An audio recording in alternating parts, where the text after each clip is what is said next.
Stampers, I'm Meg and welcome to Maker Mornings with Meg Monday edition. So last week I shared with you a project for back to school because I know we're getting close. So this was our fun notebook from last week. And I wanted to share another version with you today that makes the most of some things from the SALE-a-bration mini, mainly the amazing, let's see if I can hold it up,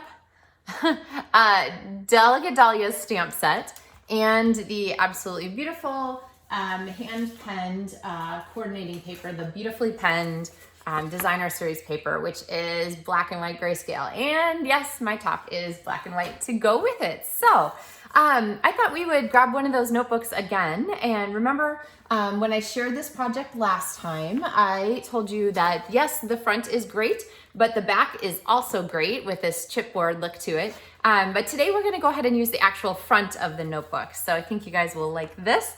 And I'm gonna flip my camera down so we can go ahead and get started. So welcome everybody.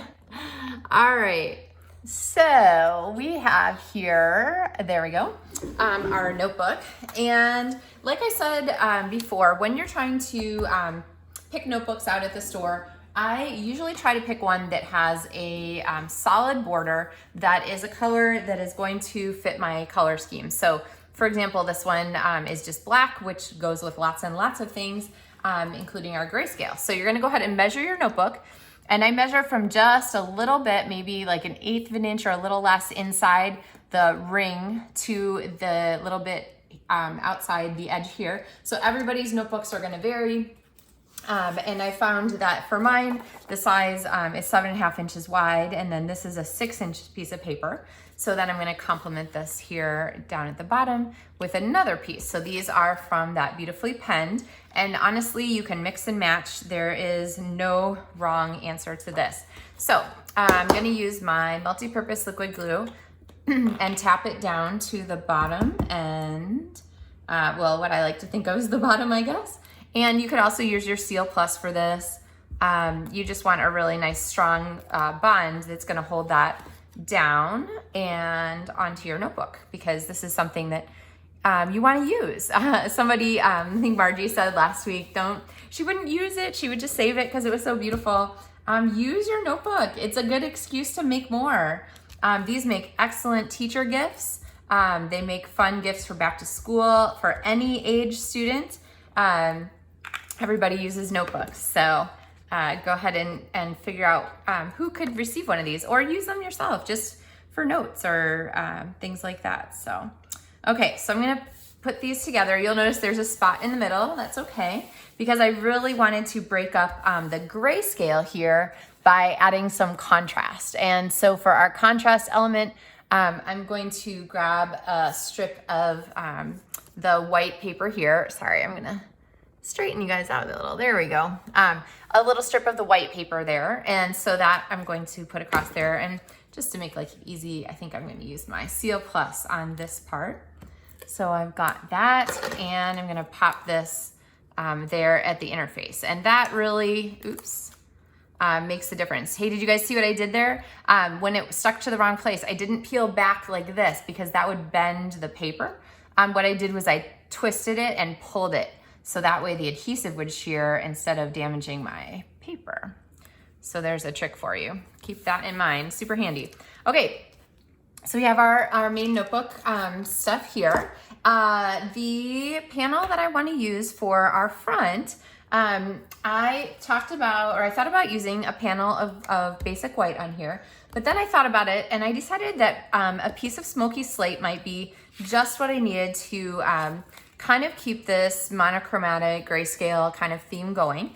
And rather than making it just a plain edge, I wanted it to give a little interest. And so I brought in my stitched rectangle dies, which I never have far away. In fact, I own 2 sets of these because if I'm making a lot of something, I often want to just be able to crank them through my Stampin' Cut and Emboss machine. So the 2 pieces, or the piece that I'm going to choose for this one is right here.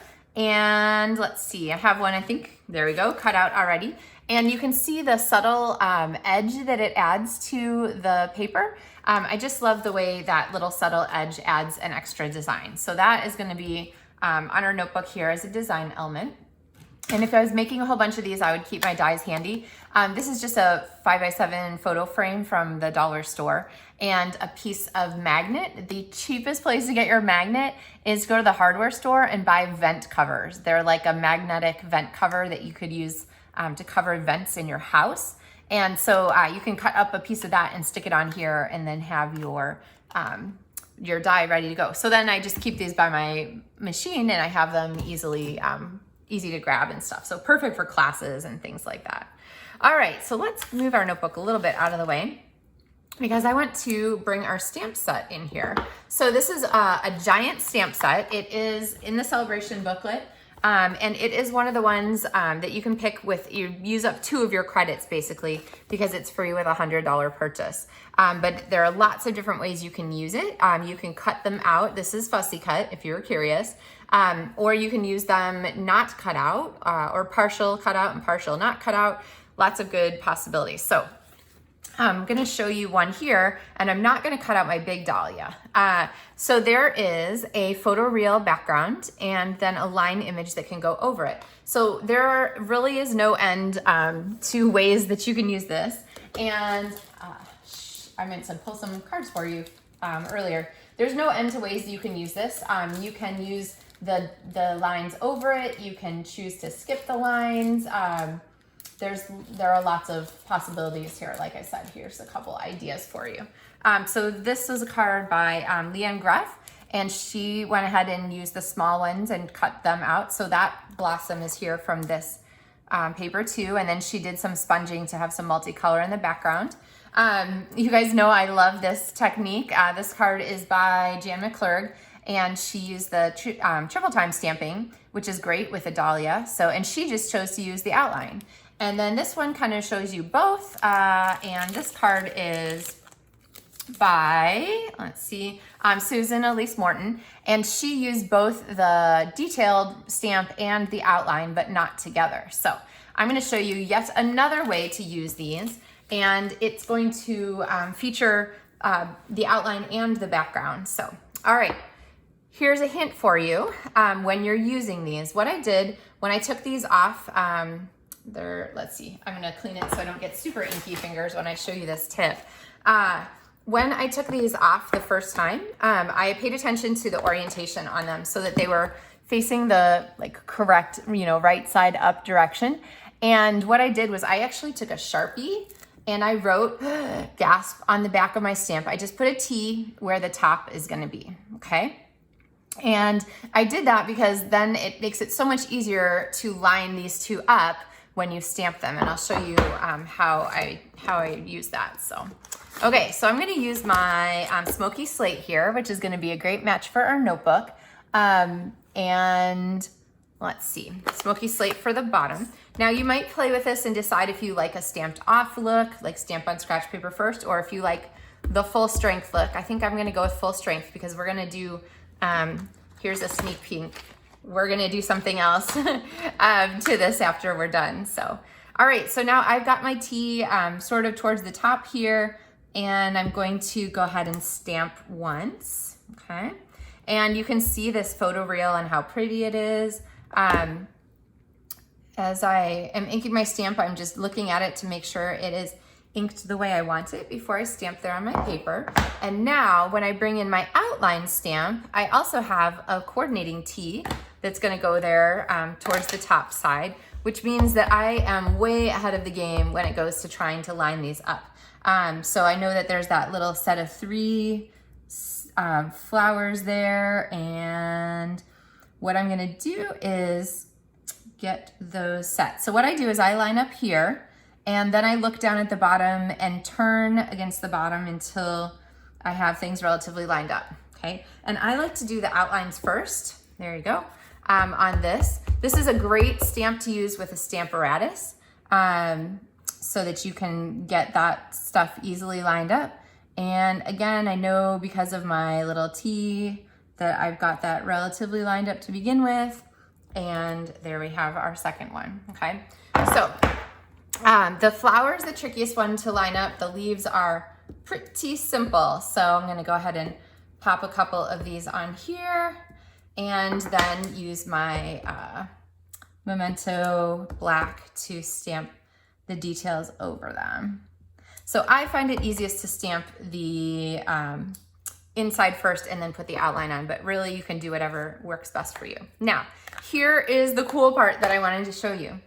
When we bring this back here and put it on our notebook, it's very pretty, but it's pretty dark.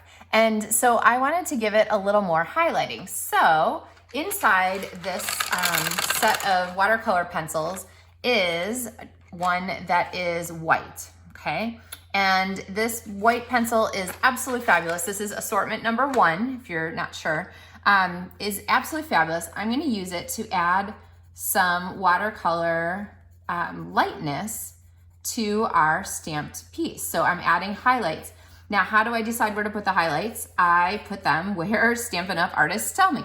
So basically, this image already has in it some really light areas that aren't, they're sort of grayed out, grayed out, in the stamp itself. And so that is where I'm going to do my coloring with my white watercolor pencil.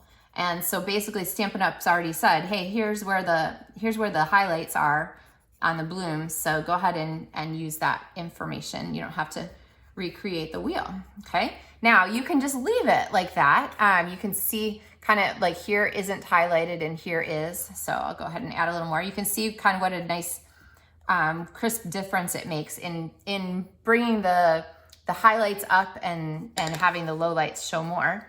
So you can leave it just like that, or you can take your water painters and you're going to get the tip wet. Remember, when you use these, they come 3 to a package. They're a bigger tip, a light, white, narrower tip, tiny detail, and then a big brush. And you fill them with water. They screw off with an opposite thread. So if you're trying hard to get this off to fill it and you can't, think about twisting it the other direction. You might be doing it backwards. And then there are these, let's see if I can get it right side up for you. There are these places on the side where it says push. And that is where you're going to push and hold, okay? If you're used to the older aqua painters, those were not a push and hold. Those were a push and pray for the best because water flowed through at such a huge rate. With these, you have much more control of your water flow, and you really do need to hold it if you want the water to keep flowing, okay? So usually I hold it a bit to get it started, and then I kind of feel how much water is in there with my finger, and then when I have it about right, then I can use that to go back.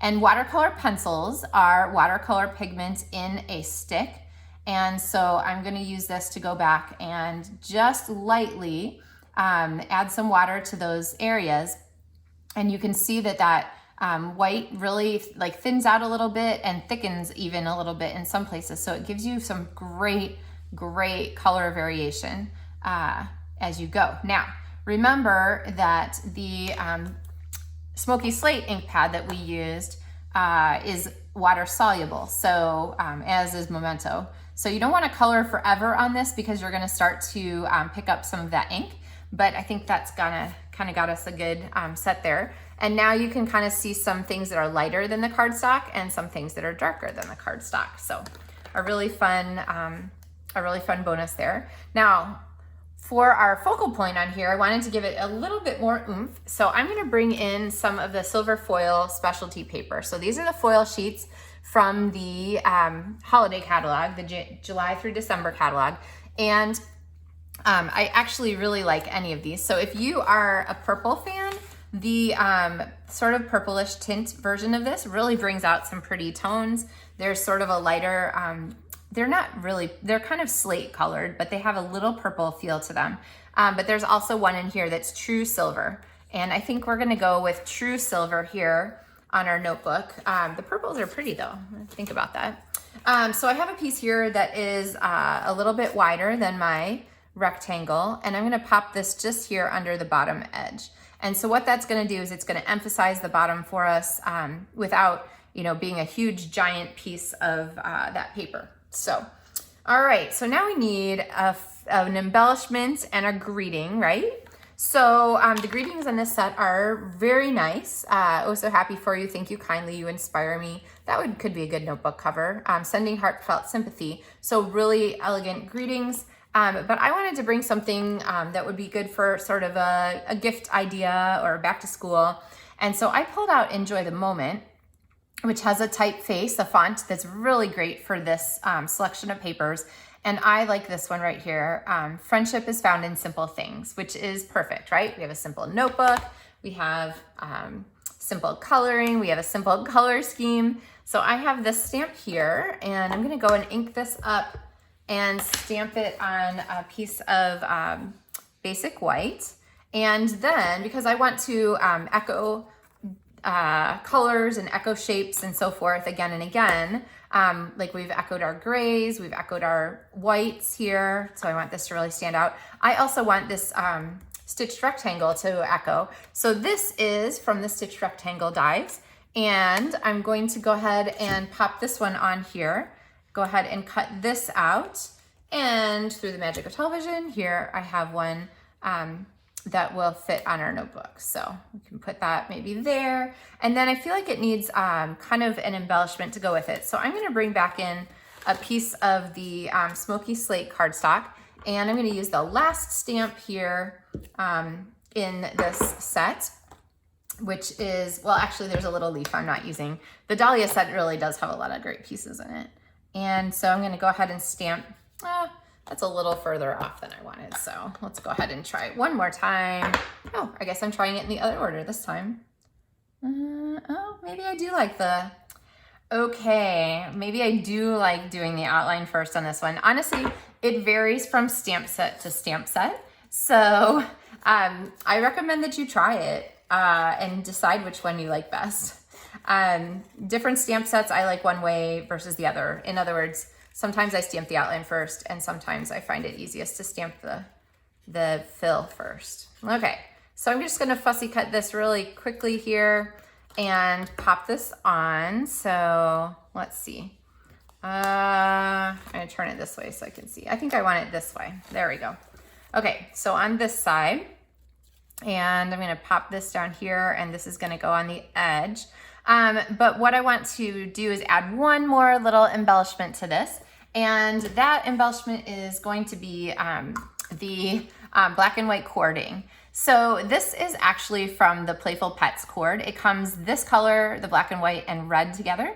And I use up all my red when Christmas and Valentine's come, and I am always left with a black and white, which then I'm super excited to use at other times of the year. So I am going to make just a little sort of back and forth figure 8 thing, and go ahead and pinch this. And then I'm gonna leave my ends showing because I want that sort of frayed end to things. And we're gonna pop this on the back of our piece here. So now how to do this so that it stays and it doesn't get caught on everything. I am going to go ahead and use my multi-purpose, usually I use my multi-purpose. I'm gonna go ahead and use my Seal Plus, and I've just got a good amount there on the back.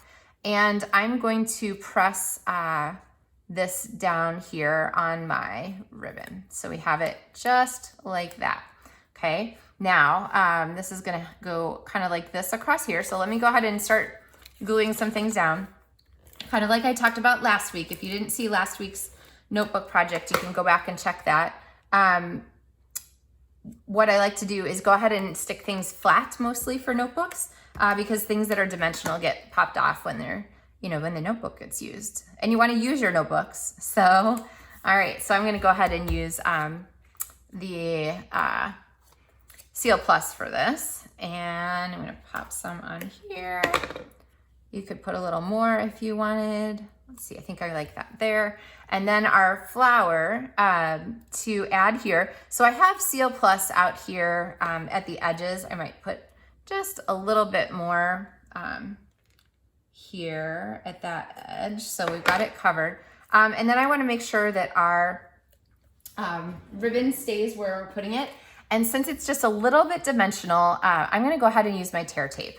And basically what I'm going to do is just put this right over the top and have it just be one extra little element of adhesive. So there's a lot of adhesive on the back of this baby, and I think it'll stay pretty well. So then this is gonna go down here like this, and I'm just going to kind of burnish that down with the back of my fingernail. You could use a little bit of a bone folder, but that is going to help that element stay there exactly where I want it, okay?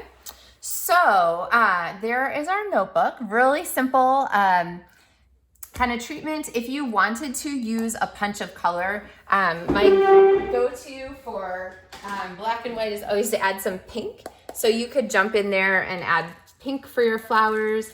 Lots of good possibilities. These are some other celebration cards that I've made with the same designer series paper. And you can see kind of, actually, it's kind of like the mini version of what we did for our notebook today, where I went ahead and split the notebook top to bottom with a band across the middle. So there's a band right there. And then had sort of my focal point kind of here. So this is kind of what it would look like if we added a punch of pink here instead, or a punch of Bermuda Bay. But that gives you some ideas. And the sheep set, of course, is part of Celebration right now too. So lots of good possibilities for making the most of your celebration treats. I hope that you guys have an absolutely fabulous day, that you are super keen on making some notebooks. Here's the one that I shared last week with the Autumn Harvest. And the possibilities for these are pretty much endless. So you could grab any of the designer series papers. You could really even just use cardstock in place of the papers. But the thing that you're gonna need is the 10-cent spiral notebooks from the big box stores or wherever you're getting them. Like I said before, I tend to get them in large quantities, just like a big stack of them, because then they're always handy when I want them. They also make great Christmas presents if you're kind of thinking ahead for that time period. So, all right, guys, have a wonderful day. Supplies are in the video description. There's a little link there, and I really appreciate you guys shopping with me. So thank you for your support, and I will see you guys again Wednesday and Friday this week for more video tutorials. So have a great day and happy stamping.